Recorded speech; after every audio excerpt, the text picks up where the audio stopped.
Howdy, and welcome to Risky Standard, an actual play podcast featuring a rowdy group of best friends playing tabletop role-playing games together. I'm your host and GM, Mitch Broesder.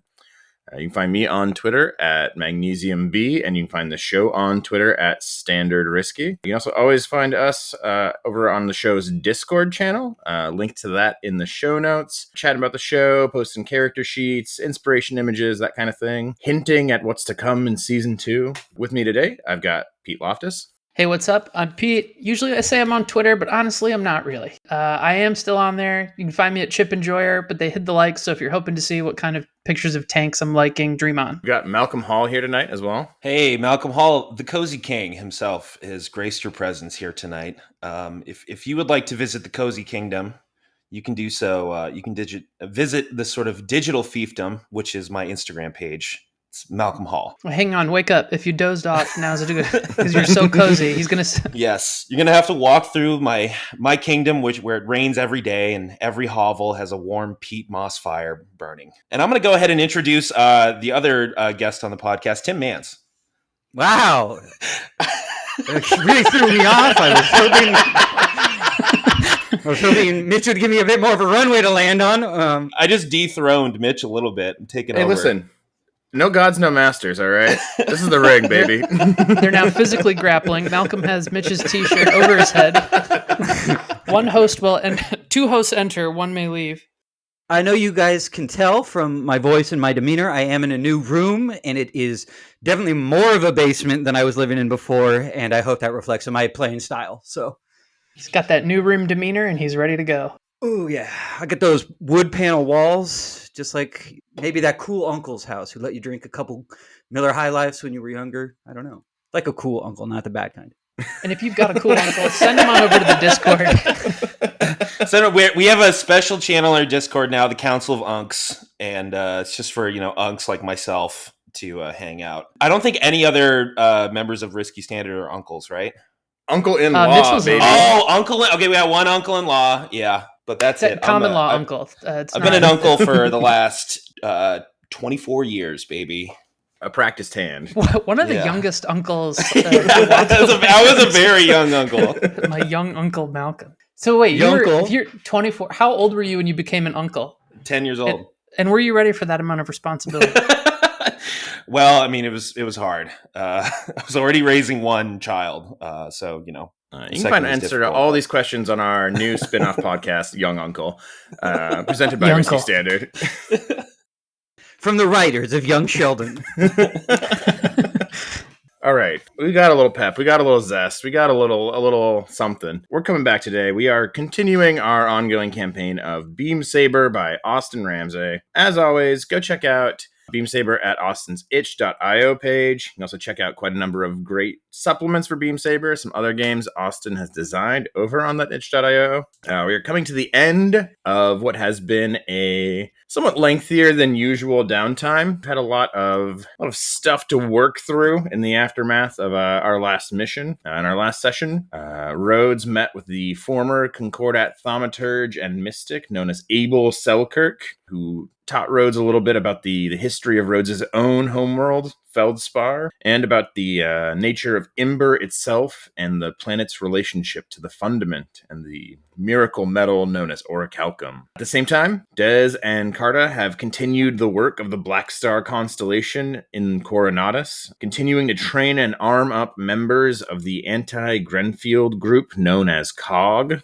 We also saw Des and Carta infiltrate the halls of the Coronatus Council to eavesdrop on the private chambers of Alloy Braithlight, counselor and member of the Night Flyer Syndicate. And the bugs they planted there revealed conversations with members of the Concordat's diplomatic corps, conversations that point towards some kind of a pending takeover or transition of authority in Coronatus itself to the theocratic monarchy known as the Concordat, combined with the evidence found in the cargo trains that you all liberated in the last mission that showed the weapons and ammunition needed to arm in some kind of a invading or sort of sleeper cell inside the city. So that's last we left off. Rhodes had left Abel Selkirk in the desert to make his way back to Coronatus and to reunite with the Black Star Constellation and the Redshift back at Low Tower. And we can kind of come in there. I've got a few things cooking for this session. We are definitely kind of coming to the end of downtime. I know, Rhodes, you've got a couple of downtime actions left. You didn't get through your whole assortment yet. Meanwhile, I believe Malcolm and Tim, Desmond and Carta have both completed all of their free downtime actions. You all still have a number of supply points left. You can take other downtime actions by spending the supply points as needed. Yeah, we'll see how some of that goes, especially with Rhodes needing to do a few things. But I do have a little bit I might do if we have some left over to run through some more stuff for upcoming operations. Yeah, I think last time you guys established this your public works was this training facility for ring guerrilla fighters. I got one question. So last time the three of us were all together, Rhodes kind of walked off into the distance, leaving the Redshift behind. Yeah. You guys loaded it on the Broken Needle, right? Threaded, yeah. A threaded needle. The threaded sorry. needle, yeah. They loaded it up on a train. They brought it back to Low Tower, and I believe we got some shots of Carta kind of helping to maintain and repair it a little bit, right? Like that was kind of... Correct. So yeah, the Redshift is in Low Tower. It is, presumably it's in, the hangar, and its usual station, right? Alongside the Mercuria with its new Caesura limb. Oh yeah. Part of its repair process, and the semaphore. Yeah, those three they're in the hangars together.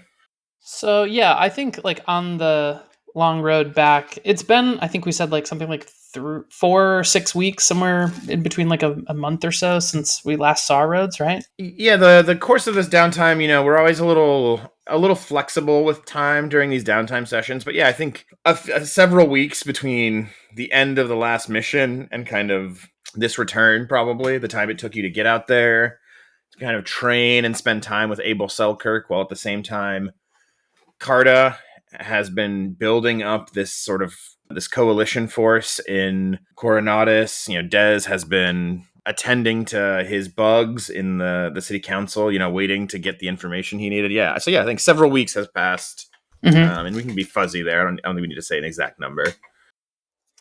Yeah, I think, retracing his path back to the city, I'm sure Rhodes would go to Blossom Canyon, assuming the Redshift would still be there. And I think it not being there probably sparks a momentary panic. Last time he kind of passed through this area, was ready to sort of leave it all behind. But I guess would kind of continue on, probably a little more hurried into the city. And I don't know where Carta and Dez are, but, I'm imagining a classic, whatever, I'm silhouetted on the horizon, sunset sort of thing, taking the long road back in. And I think would be coming into Low Tower first and foremost, hoping to find everyone there. But it sounds like there's a lot of activity, so maybe they're not. Everyone's pretty busy these days. I don't know how central Low Tower is into things. Kind of out of the loop. Well, are we there or not? What do you think? I mean, I think that there's a good chance that, since it was a decent amount of time, that maybe it's well, we can't sit around and wait here every day hoping for him to come through that door. We got to pick up with our lives, especially Carta trying to train people and work with the COG members. I think maybe Carta's not there when Rhodes gets back. I can't speak for Dez, but that's how, Carta is dealing with some of that, the feelings of, Rhodes going off and leaving. That Can I pitch something? Sure. Please. Yeah. What if it's like Rhodes' arrival triggers like not like a full on alarm, right? But it's like an alert on your like your comms units or something from like the stage that like someone has entered the low tower, right? Yeah, that's kind of fun. Yeah. Like if you guys are busy, you're out and about, you're not necessarily there. Right? What if it's like You mean like he opens the door and it like a bell rings? I was thinking There's not even bells bell on rings, the but door? like a chime on your phones, right? That's like, Yeah. oh yeah, there's Mhm. somebody in low tower, and neither of you are Mhm. there, right? You're both together somewhere else, maybe. Yeah, our ring light, or whatever those Our ring ring camera. doorbell. It's actually technically a Ring camera. It's branded here. Yeah. Every camera is a Ring camera in the ring. Yeah. Grim. Yeah, so like maybe it lights up, and I think maybe it's kind of fun too that it's like some kind of like fundamental trigger, right? Because Rhodes is now different looking. I think from the last time with kind of healing this Quicksilver and having this kind of dust moss pressed into it that's kind of grown over like an arm and up onto his like kind of chest area on the chassis. So maybe that's kind of part of it. It's like there's some sort of energy signature that's different. But I like that the alarm's going off. I mean, I think in my mind anyway, the dust moss sort of looks like somewhere between like a lichen and a moss. So it's like probably a little fuzzy.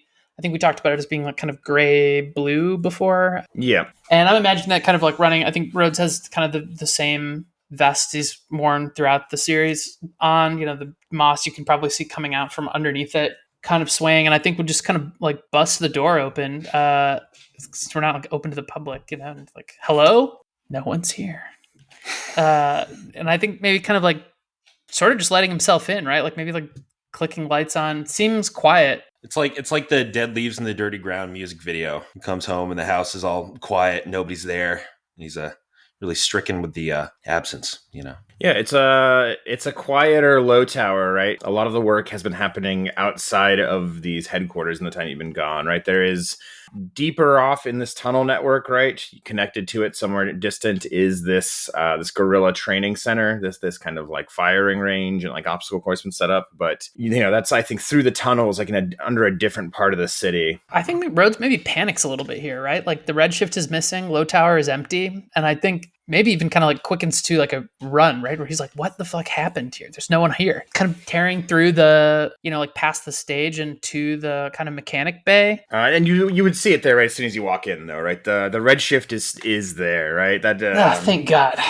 And maybe I think in this moment where Rhodes is kind of taking that sigh of relief, seeing the redshift there, he kind of hears the like click, click, click, click, click of a bunch of guns. Sure.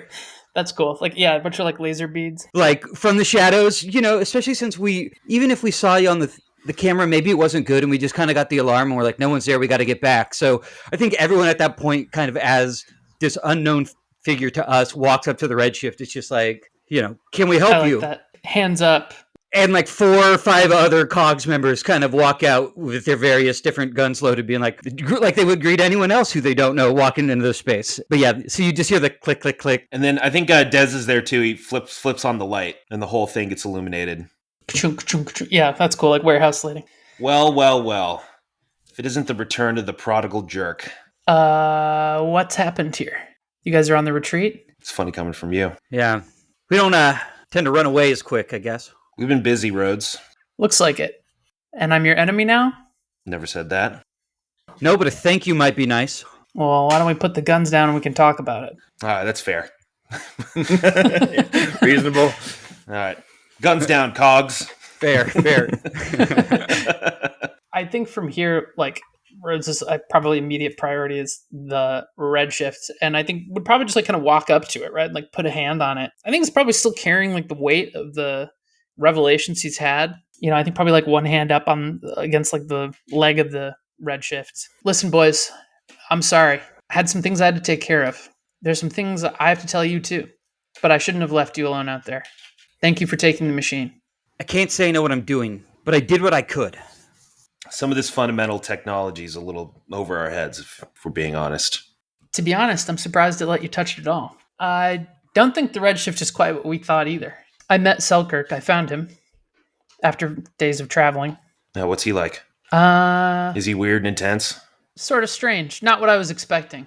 kind, peaceful for a thaumaturge, or ex-thaumaturge anyway. Older than he ought to be, wiser than he ought to be. Makes a tea out of something. But he explained a great deal to me that I think puts us in a unique position, but I think things are developing faster than we might have expected. You remember at Installation Indigo, Shellspade mentioned a cradle? We saw it, the interface. I think I know what's sleeping now, and I have a feeling the Concordat does too. And I think, we can skip ahead on this, or I'll just go ahead and keep waxing here. But the long and short of it, what Hyacinth gave up to the Concordat in handing Feldspar over, maybe one of the greatest sins I've probably ever witnessed with the full understanding as I know it now. Feldspar wasn't just a first era paradise. There was a living world. I think beneath the surface, the same forces that gave me life, all of our synthetic lives, were crafted by some sort of mind. And from what I understand, Imber either was or may be, but something went wrong. The planet itself, I think, is adapting, is trying to survive, but trying to wake up. And I think what the Concordat's after here, I don't know, could be a powerful ally. It could also be our ruin. I think the Concordat is doing a lot more than just trying to hack the planet, though. I think they're trying to enslave it. And from what Selkirk told me, the Concordat found a paradise on Feldspar, and Feldspar fought back. So they burned it to cinders. And I have to think they're more than willing to do it again. But this time, maybe the planet has allies in us. Maybe we have an ally in it. Either way.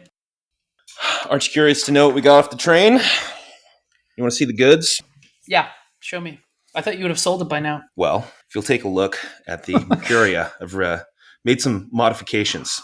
Look familiar? Let me see. Whoa. What is that, a Caesura? You betcha. There's a whole Caesura packed into that train in pieces, along with body armor, anti-personnel mines, rifles. I knew it. I Things told for you. improvised explosives, planning a full-scale invasion from the inside, or at least some sort of splinter cell network that's already in place. Be martial law. Who else knows? Well, I've sent information up the command line. That's about it. What about actual? Rebus. Actual, I mean, he probably already knew. I don't know what to make of that frog. He got a piece too, of course. Everything's copacetic, I'm sure. Well, let's hope he wasn't kidding about defenses. And hopefully more than just his palace. I have no reason not to trust him. I think, I don't know, it's goes both ways. We know a little bit about him, he knows a little bit about us, and that keeps us safe. It's the code. There's one more thing. Actually, can I do this for everyone on the team? Could I actually enhance everybody's armament into these fundamental weapons, or is it specific to the redshift? Or anti-fundamental weapon? You could modify multiple items. I think it would probably be, A bigger project, maybe?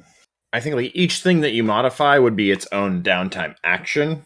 Although I suppose if we wanted, if you wanted to do a batch of them, maybe we would increase the quality you need to do it. Okay, something to consider anyway. Just occurred to me now. I think I would tell you two that there's more to it. Selkirk in his years, I don't know what he is anymore. Not a thaumaturge, not quite a hermit either. Maybe some kind of alchemist these days, but he showed me a way to imbue our weapons with something that can specifically cut back to the fundament. I'm going to try and do this. The whole key to stopping them is stopping Hyacinth. And he'll be back if he hasn't already. So I need some time. I want to know what you've been up to. I want to know how prepared we are. I want to know what's next. All right. We'll fill you in, and then, we cut to a montage. We explain the cogs. We explain, the situation over at City Hall. So is that it? Is it back to business as usual? Is that, I guess, is a... Well, we've got work to do.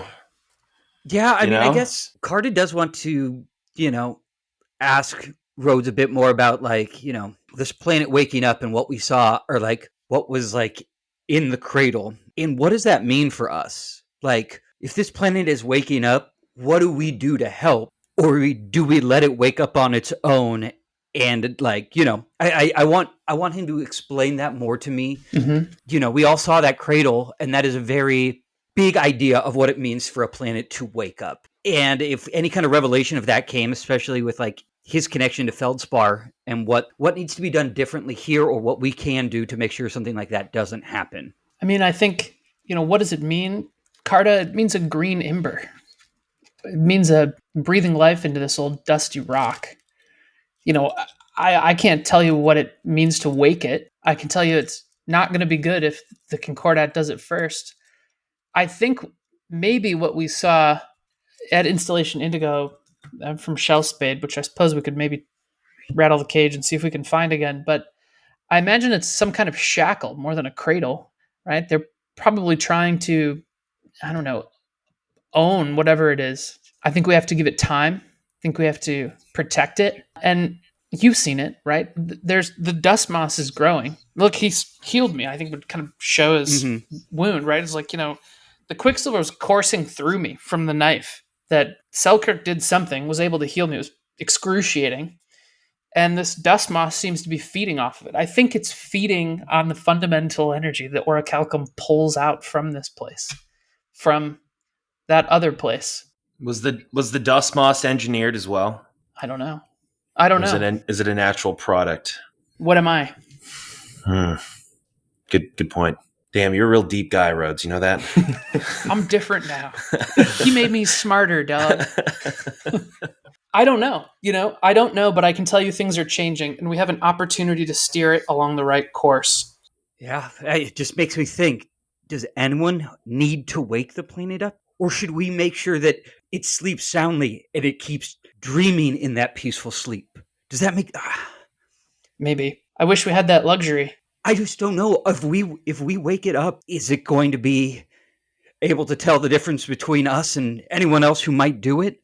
We say that we have the best of intentions, but that's a power that we just... Maybe only you are starting to understand. But well, if you want to see what happens when nature runs its course with the Concordat here, Feldspar's probably still smoldering. If we don't help it, the Concordat wakes whatever it is that's sleeping, activates this orichalcum lattice, and it doesn't go their way, we're all dead. They'll glass this whole planet. But we have a chance to use it, to help it. I don't know what that means. I don't know what that looks like. Maybe it will just consume all of us. Maybe that's for the best. But I'm not going to sit here and let the Concordat repeat history again. Life's too precious for that. I think Des shoots a look to Carta and kind of gives him like come on, let's do it. You have any other plans? I wasn't doing anything else. Well, I have a lot to do, but I guess saving the planet is more important, I suppose. Plus, if it goes belly up, you've technically killed everyone on your hit list. Exactly.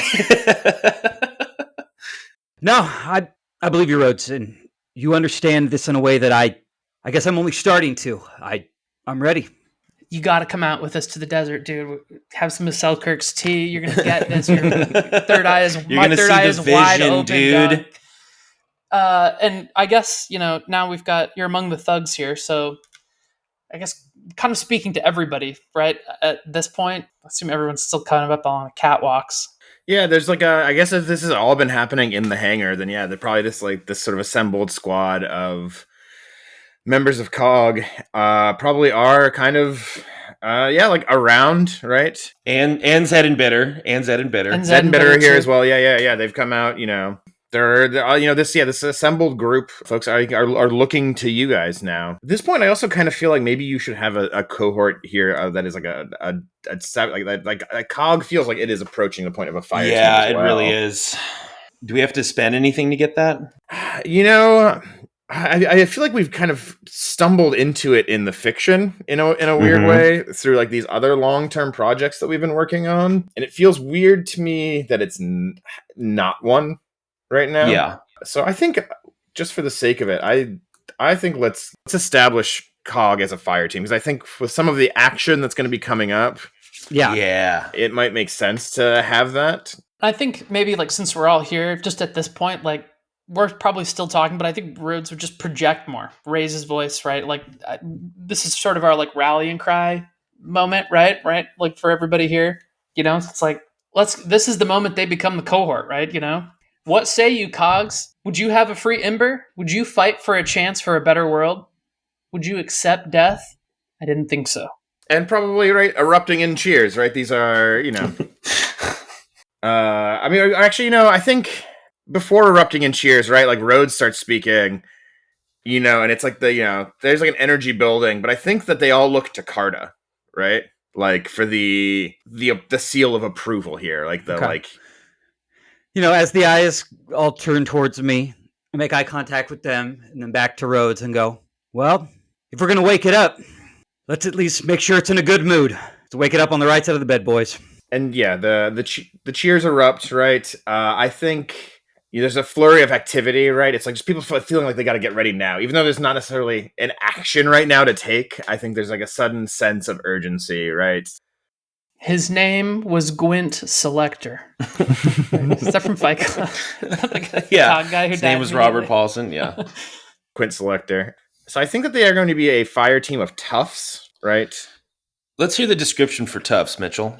Toughs is killers, bouncers, warriors. It's fighters. I think your other options here are adepts. That's academics, scientists, mechanics. I think that's not true. Ooh, no nerds. Rooks, just spies, con artists, socialites. No. Also not true. Rovers, which you already have a squad of. And I think probably some of these people are now like kind of the underlings. They're helping Zed and Bitter run like your squad of rovers, right? Some of them have like kind of like filled out that role. And then the other options here, skulks, which are thieves, scouts, infiltration. I can see skulks maybe.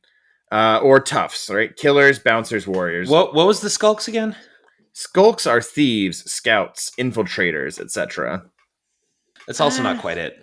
I think we're training them to be irregular guerrilla boots on the ground. Yeah. We're gonna have to infiltrate and fight people. Yeah, not just like sneak in and steal. Yeah. No, I think they're like toughs with like a little bit of skulk flavor, probably. Mm-hmm. And then so they have edges and flaws. I think edges, they are probably loyal and tenacious, right? They're definitely loyal and tenacious. They won't be deterred from a task, right? They're with you because they believe in this, not because they are being paid or because they are being like forced to. And then I think their flaw is maybe that they are eager, will act without orders for, quote, the squad's best interest, and principled. They have ethic or value they won't betray. And this is Cog. Yeah, I think just going forward, that is going to be you'll have them as like a fire team that you can deploy alongside you in a mission, along with Zed and Bitters and the other members of the kind of rovers unit that you have.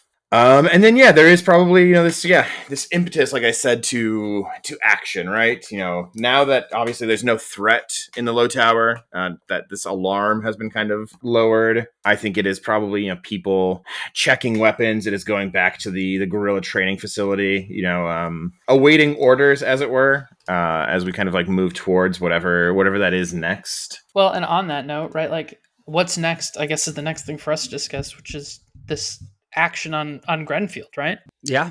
I'm trying to remember when did we discuss exactly if there was an event that was going to draw them out and get Wager out into a public where we could confront him. I know that we had been doing these missions so that he was going to personally have to respond to it. It was a big enough issue. But was there some event that we had already spoken on that was like the thing that was going to draw him out? Or is that a part of the plan that we are making right now?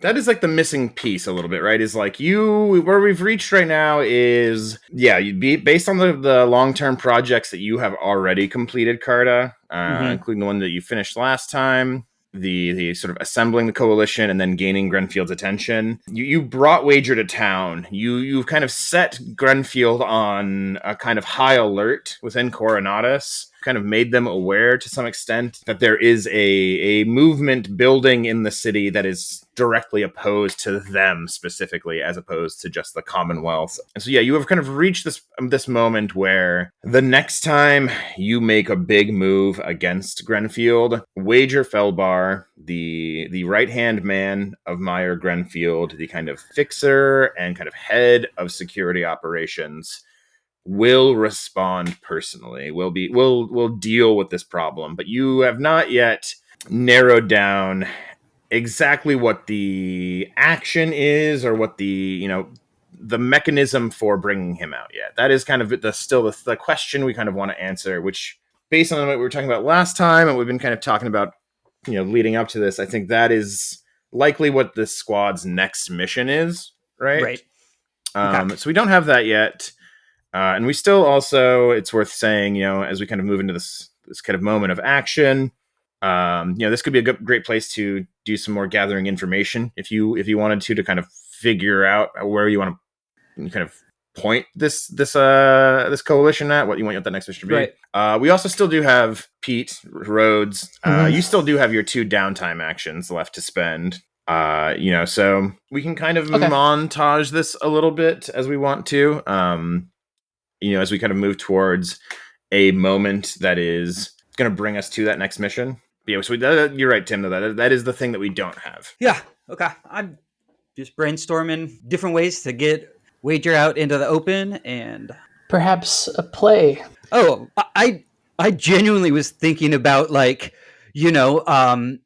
people, or the COG coalition and their friends in the community that has been built around them, kind of doing a community theater party, mixed with kind of a protest, they're building weird floats that make fun of some of the Grenfield people, and it's in a area that is very close to where maybe their headquarters are being set up as they monitor our public works area, where someone like Wager might make it a sign to be I am here, I am in charge, and I am patrolling, so that he is visible, to the people as a sign of the hammer that could be dropped at any minute on them. So that is kind of where my mind was, to build a crowd, but we can get into that later.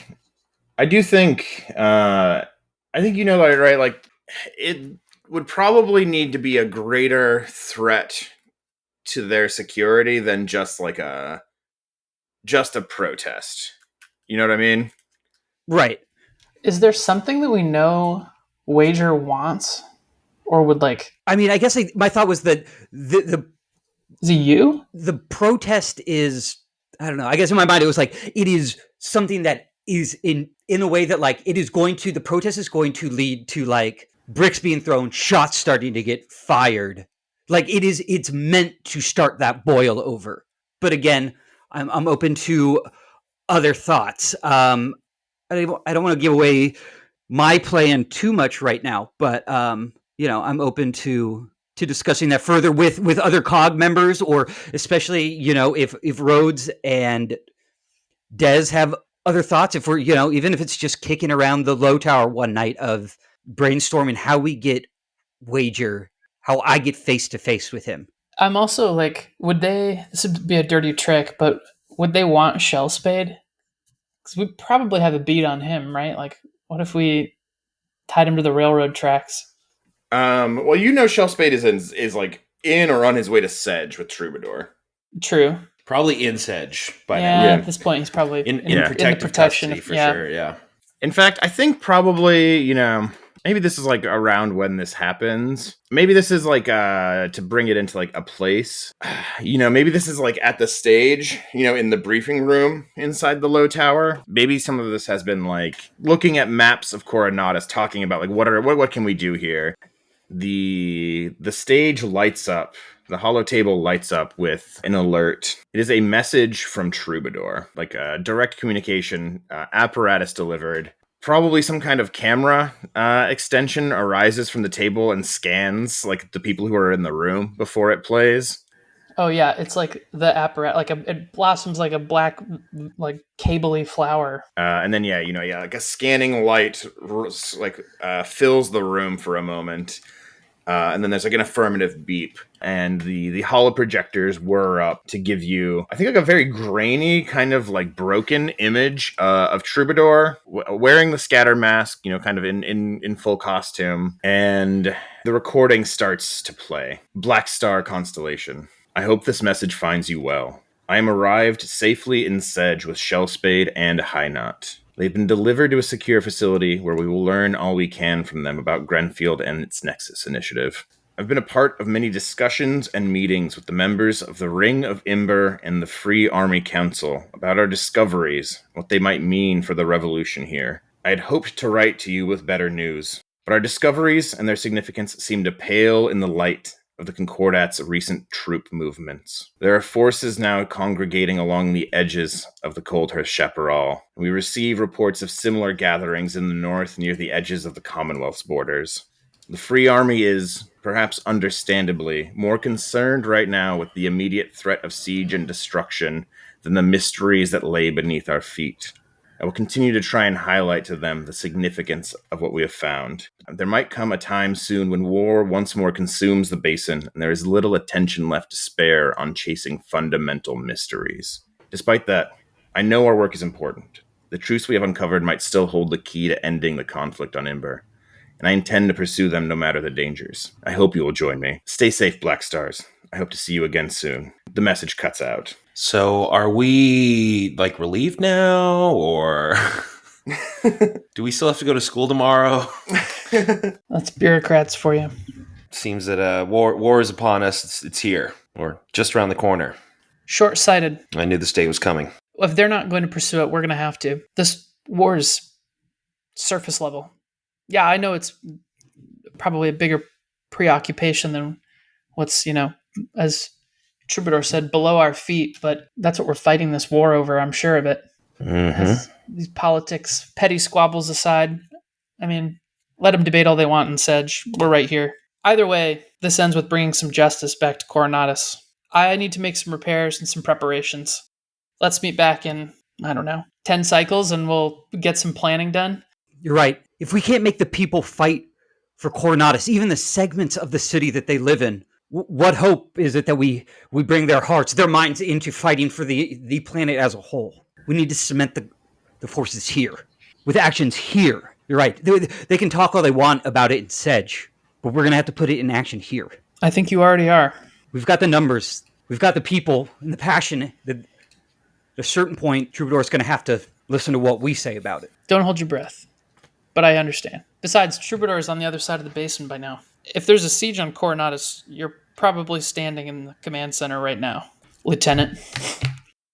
And then I'm going to break off, I think, and go and do at least one of my downtime actions. I need to cut loose, blow some steam. I don't know if anybody else has stress to get rid of. Oof, this is tricky because my belief clocks are full with both, or my connection clocks.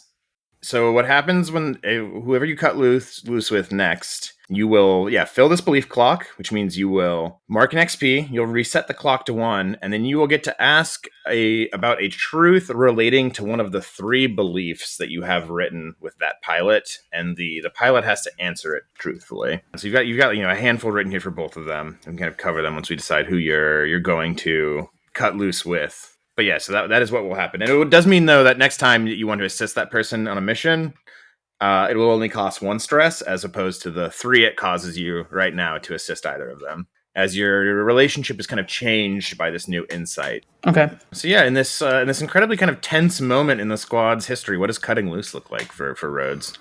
Yeah, I was just thinking about that. I think... Like, wow, this is really heavy. Let's go get a drink. Yeah. I was kind of thinking about kind of taking Carta aside, and I suppose in a way of like cutting loose to kind of like just hang out. Carta just did some repairs on the redshift. Like, I probably need to go like check that out too, and then maybe using that opportunity to kind of like talk to Carta about this whole thing, the coalition against Grenfield and the cogs, how we got here, how it's been. like what he thinks about it. We kind of just touched on it a little bit, but how he feels about like the responsibility of like a command, essentially. Yeah, set the scene then. Let's do that. I like that. Yeah, I think like whatever time's gone by, mid diagnostics, I'm sure like there's, probably like one of those chain winches that is just like on a huge pulley difference. You're just like pulling the chain forever as we're like lifting something up there. And I think maybe around the like chest height as like a catwalk where Rhodes is standing now, kind of like checking out, I don't know, what's underneath one of these panels on the redshift. And it would be, kind of looking at it like, Carta, not bad for a kind of ageless machine. Looks like your soldering's pretty clean. It's basic, but I did the best I could. With what I've been picking up recently, I kind of just saw what was there and did what I could to replicate it. It definitely let me know when I was doing it wrong. It made it very clear that I didn't know what I was doing. It's got a spirit to it. Yeah, I'm starting to think it might have a little bit of a personality all its own. But, I got to say, you've developed something of a knack for working with the cards you're dealt. You've been busy. These kids are looking less like kids, more like a militia. You've done a good job. I think they look up to you. We all train together. There's some kids out there that they're good. They know how to use a gun. They pick things up fast, and they're ready to put it all on the line, and they say so themselves. And well, I think they're ready to put it on the line for you. Yeah, but after Selector died, it just makes it more real, and it makes it only more important to me to fight back. But I guess I just gotta to know that more of that's gonna happen. I remember a time you used to be pretty focused on just one thing. I haven't heard you mention your parents in some time. I think that shows growth. You've grown as a person, but I can also see it wearing on you a bit. You're worried about another selector on your hands? Of course. No one wants to see their comrades die. And I haven't brought up my parents because that was a fire and that was a fuel inside me for a long time. And that got me going, and that brought me to where I am now. But on the edge of this cliff, I'm ready to jump off and deal with a person that took their life. And I have enough people here to help me do it. Well, I hope you're thinking about what comes after. Because they won't be, That fire burns hot. You know better than most. They need a leader. And I'm glad to say they've got one.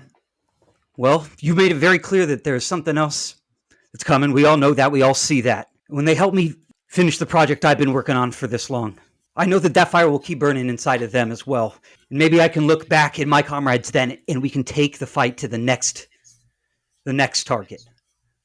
But until the one target I have right now is taken care of, that's where my mind is going to be staying. It won't be long, and they're getting ready. They are almost at the point to be able to end that chapter for me and to start a new one for all of us. Yeah, well, just remember, wars are about fighting for peace. These kids deserve something else. I hope they don't have to fight this fight forever. Yeah, we would all like the peace. But you know what the Concordat's doing? Let alone the Commonwealth already breathing down our necks every day. I'm getting them ready for the reality of that. We're fighting for peace, but we gotta fight first. And I think they are ready to do that. I have trained them to be able to do that. I'm sure you will. I'm all I meant to say was I'm proud of you. It's I know I left you guys in the churn a bit, but I gotta say relieved's not the right word, but I'm glad to see that the work continues, even if it's not about me. That's my own flaw, but Imber's in good hands. Maybe I should leave more often. You definitely gave us plenty of time to fill with something. So this is the something. Hey, well, give me a hand with this spanner here. I could use your help in the cockpit controls. I'm going to roll now. That seems like a good... So you're going to roll 3d6 because you have 3 connections with Rhodes, or sorry, with Carta. Rhodes has 3 connections with Carta. And then you will reduce stress equal to the highest die result. It's a 4. So you are going to clear 4 stress, and then you have 3 beliefs with Carta. And the way this works is you get to ask about a truth relating to a belief, then mark XP and reset the clock to 1. So maybe it'd be a good time to like read those 3 beliefs and then ask your question. Yeah. My first belief was that Carta is a loaded gun. He cares more about violence than the cause. My second belief was Carta is willing to give his life for something greater if he finds something worthwhile. And the third one I came out of last time, but we were all caught up in the action. I forgot to write anything down.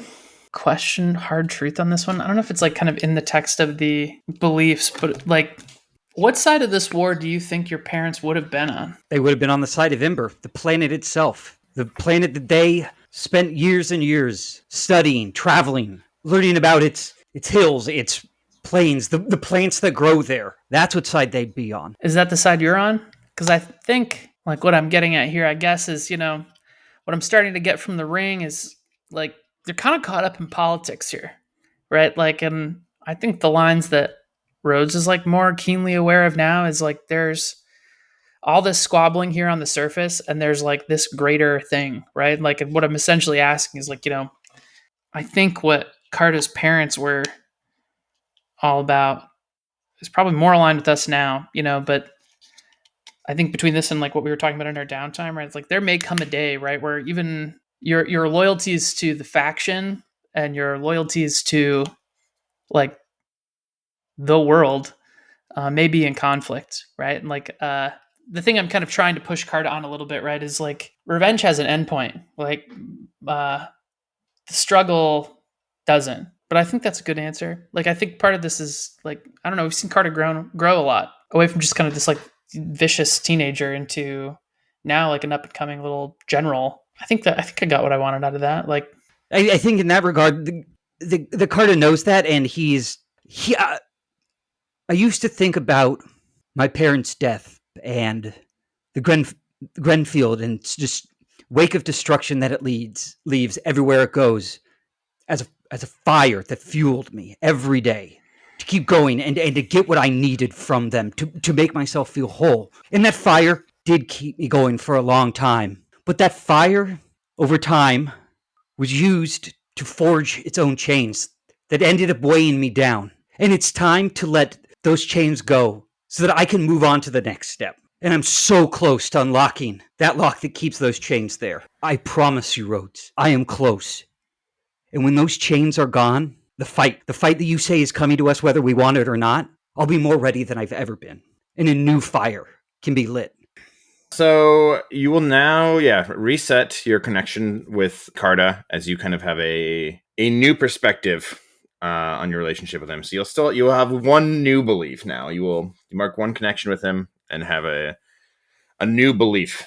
I don't know if you have something off the cuff right now that you like believe about Carta that you want to write down here, or we can kind of come back to it before we resume next time. But you are back to 1 with Carta. And you also mark an experience point for that as well. Oh, nice. Learning about your friends gives you experience, and that's nice. So true. Hey, isn't that nice? Yeah. So the new belief I wrote with Carta here is that Carta has grown into a capable leader. He'll need to learn to use his power, or the cogs will use it for him. As we're kind of learning to like ride the lightning with this new crop of street thugs we've kind of brought into the ring here. Oh, I guess before we move into planning, can I do this other downtime? You still have one more downtime action to get to, so we should do that. And before we, kind of start pointing our heads towards figuring out exactly what that next mission is, I still have an entanglement for you guys. Oh yeah. We're 3 sessions into this downtime, Forgot. but I do have one that hasn't shown up yet, and so let's get whatever your last downtime action is, Rhodes. And then I think we can kind of point ourselves towards, kind of maybe figuring out what this next step of this is going to be, kind of start planning a mission. Sure. But let's get that next downtime action. Yeah. So for this downtime action, I want to kind of use the techniques that I learned from Selkirk to, I think, work on I think Rhodes is kind of entering this like phase of like, I don't want to be a killer anymore, and I don't want to be a weapon. I think kind of understanding more of the kind of potential of the redshift and the potential of like what a forge world can produce Rhodes has one focus now, and I think that's stopping Hyacinth. So what I want to try and do is kind of imbue the particle lance here with this orichalcum like essence to kind of create an anti-fundamental weapon. I think like in camera scene, I guess maybe I'm still in this kind of like hangar bay, and I think part of this is I think Rhodes is kind of seeing something of himself like in the Redshift 2. I think he's probably just talking to it, like the machine itself. And I think would say, I think you can hear me. And I think you and I are more than a pilot and a machine. I think we're the same. We're changing. We're growing. And I think I'm asking, will you help me do this? Will you help me save this world? And I don't know if the machine does anything, back, whether this is kind of like real or just kind of in Rhodes' head. Like, I think you've got this moss growing on you, right? And, I feel like it's like it's so slight, but it feels like, you're in the hangar, right? You're below ground. But it feels almost as if like a breeze ruffles like the lichen that started to sprout from like the chest wound over your shoulder. Yeah, and I think like from that probably same dust mossed hand, like I think we'll just kind of place it on this chest. I'm imagining it kind of at the breastplate, on this kind of armor. You've served me well these years, but I don't think either one of us was really built for this. I think our fight's almost at an end, and I hope we might both be free. But until then, I think would maybe go over to the maybe like the dust moss is part of this equation too. Would kind of like on the kind of lance itself, like the handle of it, I guess. Yeah, I think like this is probably some sort of meditation here. I don't know what I'm looking for from the Redshift. I think this is sort of a change in the way that like Rhodes is approaching his relationship to it. I think in this like time, right? Like and I don't know how long this takes to kind of like change what the particle lance is, but I think Rhodes is thinking about like what his life and what the Redshift's like life would have been like if not for centuries of fighting, and I think in doing this like is just kind of pouring these like hopes and these dreams like into this hope for a better future into this, right? Like, and if that means that this is creating a weapon, like it's different from in the past where it was solely just for like cutting a streak of red through the stars, like this is for something different now. And I think like maybe altering this, I think spreads sort of like the Quicksilver that Hyacinth like stabbed me with, right? But maybe it's like the moss itself kind of like starts to spread up the particle lance like in some kind of like pattern here. I don't think the moss is a part of this. No? Okay. Well, I think it can't be, because the thing that you need to do to stop Hyacinth is to like cut him off from the fundament. Sure. And this is like feeding on it. Right? And like, or maybe it is the moss. Maybe the moss is like going to leech his connection in some way. Yeah. That's an interesting. It's like less to me about like, okay, it's covered in moss now, and it's like, this thinning of the veil, right? Like between this world where it's either feeding off of the fundament or whatever is kind of like becoming more part of this particle. So that where before like that kind of like crackle that kind of like rend through the armor of in these mechs we've seen, I think does something more than like almost like cutting a void through this, like absorbing the fundament itself. Does that make sense? Yeah, I do think like part of this process, you took some of that Quicksilver with you from Abel Selkirk's. He had it in like that little like glass ampule. Right.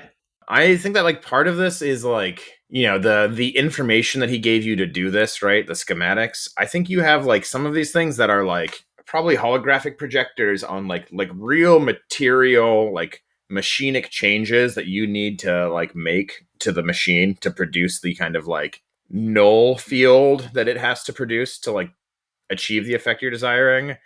But I think there's also, right, like straight up like a scroll, right, with instructions, right, like on like ancient parchment stolen from some like Concordat archive on like a distant world. And I think maybe some of this is like etching in, some of it is like I said, like digging into the machinery of the lance, right? Changing the way like polarity flows work on certain transistors or whatever. But it is also, right, probably like some kind of like filigreed etching with like a this quicksilver that you have to like treat alchemically, right? I'm imagining the reason that you have to do it here, that you couldn't do it with Selkirk's, is because you guys have a workshop now. You have like the tools you need to make this happen. And to that end, in terms of what this is a manufacturing role. This is a downtime action that lets you either craft new things or to modify items to do something new. Which I don't think we've done yet, actually. We have not done. This is a new role for us. And so the way that this works is you make a manufacture roll to modify an item. The item being modified has a base quality equal to the squad's tier. That's going to be tier 1 for us. A simple, useful modification requires a result of tier plus 1. A significant modification requires a result of tier plus 2. And an augmented reality, electronic, chemical, or biological modification requires tier plus 3. I think this is a significant modification. And so the way this works is that the person modifying an item makes an engineer or interface roll as appropriate. Engineer probably is what makes sense here. Okay. The quality level is going to be equal to the squad's tier and then adjusted by the roll's result. So you're starting with 1. A result of 1 to 3 will provide -1 to the quality level.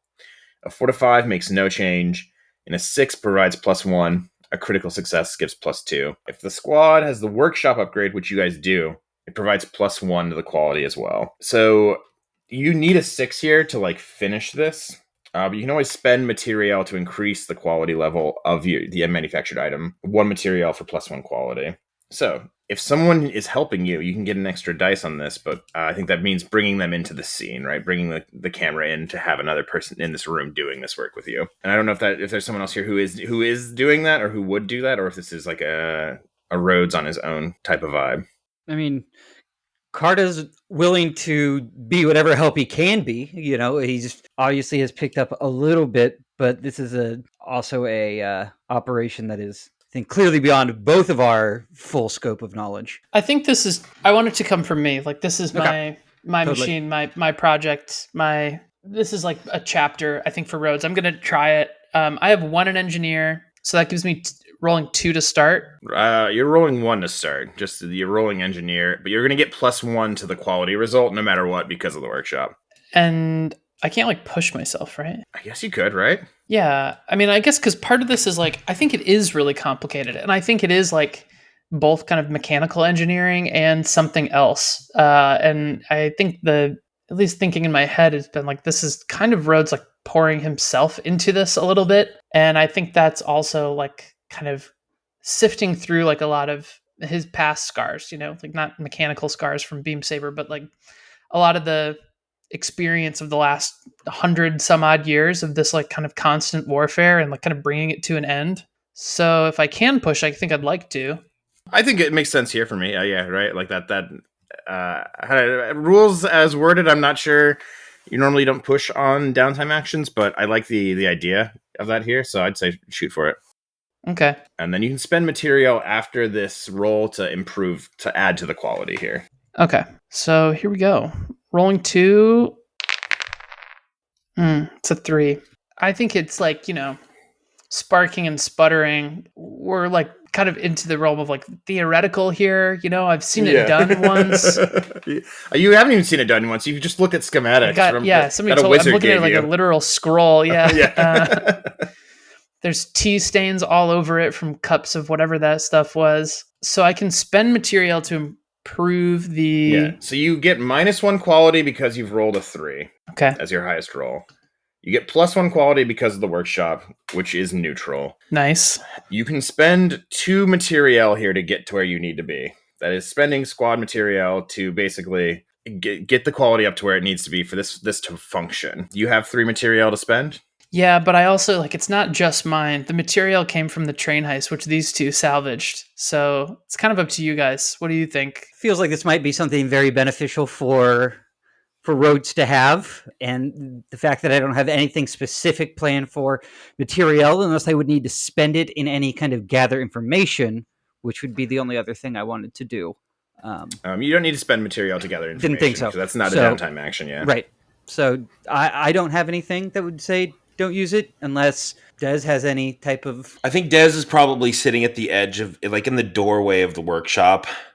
And, you're asking me, like, I mean, do you mind? And I'm kind of, like, tapping the door, like, yeah, sure, fine.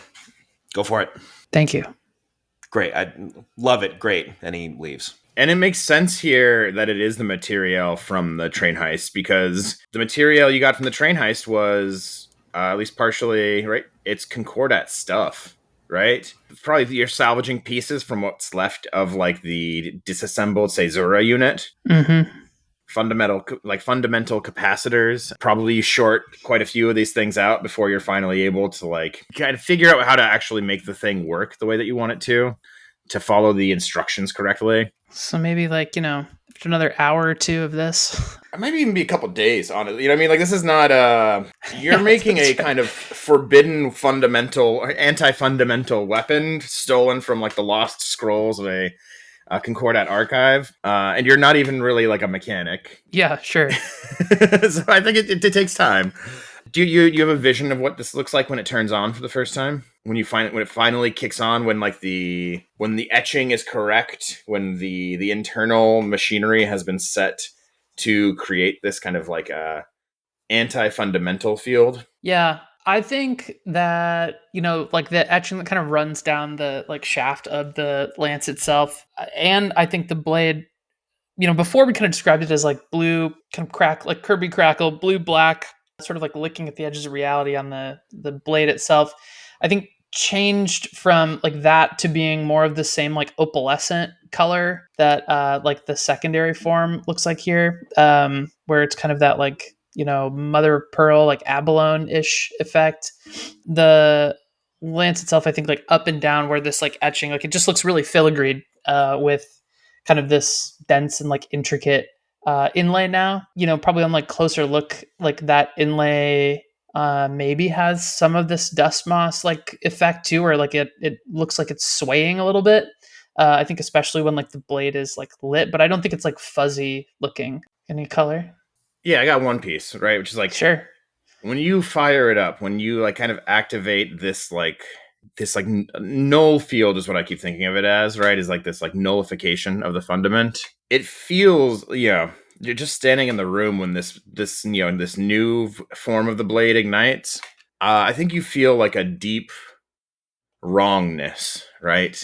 You can sense the emptiness that is created in the space where this blade occupies. The fundament is this, like, underlying energy field that connects every living thing, that is, like, a connection between material reality and whatever undergirds it. And this weapon severs that connection. And I think even just being near it, right? I think it's almost like a sense of vertigo at first. This, like, feeling of disconnection just being near it. Yeah, I like that. I feel like it also, like, maybe doesn't have, like, as hard of an edge as, like, before. If you could make out kind of, like, the edges of this, I think it, like, sort of, if there's, like, this opalescent-ish sheen, I think it's kind of by the, where the pole arm kind of ends, there's, like, this thing, but I think you can kind of make it out like a shadow, but there's, like, not, like, you could feel it, but you probably couldn't see it. Yeah, like, kind of like when a flame is, like, white hot, like it's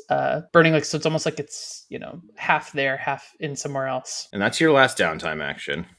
Yep. I wanted to do something that would be easy for the fan art, so picked out kind of the impossible thing. With, Yeah. Risk takers, please just send us your sketch of this impossible half blade. Drop that in the Discord. So before we kind of, like, gear entirely towards whatever the next mission is here, we have an entanglement, and maybe, for the sake of, like, the camera gathering people together, right? Maybe this is, like, Carta and Des coming back to that doorway. 'Cause it's time for something that you have not seen in person before, Rhodes, right? Which is that there is a COG meeting, an assembly. Mm-hmm. We established this, I think, in our last session, or maybe the first session of this downtime. A lot of these COG meetings have been taking place at the sixth moon. And so I think follow the Black Star Constellation out of Low Tower. You're moving through the streets, right? And it is this like early evening. And the other note I want to just hit here again, right? That storm that's been building in the west, this giant sandstorm out in the outer dust, its time is close. I think the air is filled with a fine grit. Most of the people you pass now on the streets are wearing, a simple kind of face covering, either a cloth, or some people have like bigger respirators on at this point. Because there's a constant grit in the air right now. From within the city, it's hard to see out on the western horizon because of the walls of the city, and depending where you're at, the immensity of the beacon blocking your view. But out there on the west, it's visible on the horizon.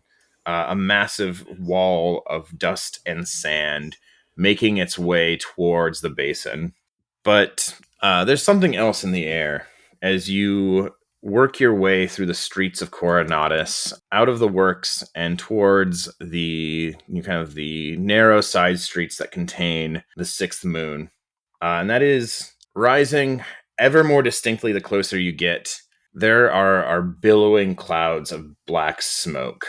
By the time you get to the sixth moon, I think there's this sinking in every person's stomach because you're only moving closer and closer to the source of the smoke as you get closer to the bar. Oh, no. No. As you turn onto the avenue that holds the front entrance of the sixth moon, it is revealed to you, right? The sixth moon is ablaze. It's burning white hot. There's a huge flame that has consumed most of the building and is spreading to some of like the surrounding structures. But that's not the only thing. I think that there are several members of COG here. Not necessarily all like members of the fire team COG, but like the broader kind of movement, the group that meets, right? Something terrible has happened here. I think that there are people lying in the street, beaten, unconscious, bleeding. Maybe there's some dead. I'm kind of like, maybe it's hard to tell right now whether or not there are. There are people gathered around the building, some onlookers, members of COG helping others, right? You see some people who are coughing heavily, right, from like smoke inhalation. But yeah, the sixth moon is bright ablaze. I think members of the Open Palm are here as well, right? The kind of mutual aid organization that the ring operates. I think Gates Technic is here. She is helping the field medics kind of attend to the members of COG who are lying scattered around the streets. And as you guys arrive to the site of the sixth moon in flames, this is like not quite an entanglement as written. The entanglement I rolled was requisition, which is when a squad tries to like request one of your assets. I'm playing slightly harder ball. I think this is a different squad just getting rid of one of your squad upgrades here, the Loyal Bar. It's burning and in flames, and I think Gates Technic looks up when she sees the three of you approaching. Dez is running up to her right now and demanding, where's the fire brigade? Straight past her to the bar. Are the bottles okay? I think members of the Open Palm are like fighting the fire as they can, but I think in the distance you can hear the wail of sirens, right? As like Coronata civil authorities are starting to like finally respond. But the sixth moon is like right on the edge of Wormtown. It's not kind of high priority in terms of this is not the first place that they're going to respond to. Wait, what happened here? And I think she looks at the three of you and she withdraws like a small, I think it's just like a like a little like metallic square with some like little like widgets on the side, a small like holographic projector with like kind of a lens on the front. And I think she kind of gestures over towards where the Open Palm are treating. It's one of the members of COG who is always at these meetings, right? Bruised and beaten, I think unconscious. The medics are trying to treat them, and I think she says, they gave this to him, told him to give it to you. And she looks at you, Carta, and kind of shoves the holographic projector into your hands. And when you activate it, this is like a cheap, small little projector, right? But I think it projects, into you, just like out of your hand, right in front of you, a small grainy image of someone you've seen in person really only once before. And it was a bad time the last time you saw him, too. It is an image of Wager Felbar. This massive, gray-skinned, sort of humanoid man. The last time you saw him, he was wearing a suit, right? He was sort of responding in crisis to a COG operation. He's wearing, in this image, I think a kind of like power armor, right? This kind of like articulated, heavy set of armor. I think there's like the color is really dim on this projector, but you can tell it's like a brassy suit. This is, I think you might not know. You would possibly recognize this is like traditional Aurelian armor. This is kind of like in some ways, it looks more like an antique, right? This is like almost a historical artifact from like a kind of spacefaring people who largely don't exist in the same way anymore. Yeah, in the you can kind of like catch like snippets of the background around him. It is the interior of the Sixth Moon. There are thugs in armor with the Grenfield symbol smashing up the bar, striking at, you hear the sounds of cries of COG members in the background. So he's left a calling card. Yeah, well, and there's a message too, right? The recording just plays for many of these sounds of the yells in the background, and then this gravelly voice, "This is your last warning, boy. You and your gang of fools are nothing but rats, left alone far too long to scurry in the dark and nip at our heels. I am the exterminator. Leave Coronatus. Abandon your child's crusade, or I will burn everything and everyone that you hold dear." On that line, right, you can see a burst of flame start to rise up in the back of like this holographic recording, and then the message starts to loop again. It's motherfuckers. Yeah, I'm going to remove, or at least I'm going to like kind of junk the loyal bar. You do not have access to it for the time being because it is currently smoldering in ruins, and this is a retaliation for the campaign you've probably been building over the last several months, right? This is a part of the response you wanted. Unfortunately, yeah, definitely drew them out, whether we considered taking the bait or whatnot. But halfway through the second repeating of the recording, Carta shuts it off and puts it in like one of his pockets, takes a deep breath, and then just kind of turns to Dez and to Rhodes and is giving directions. Get everyone as far away from the fire as we can. If there's anyone we can see within steps of the door, get them out.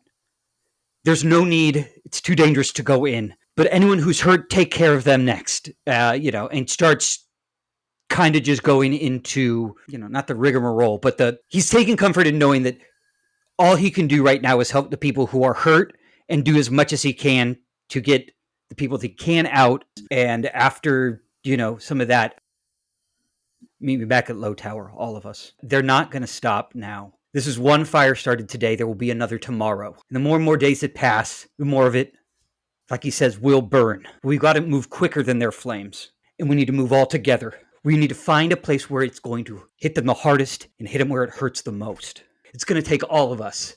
And we can't let these flames scare us today. They call us rats. Maybe. But if enough of us come pouring out of the sewers of this city, they won't be able to stop us all.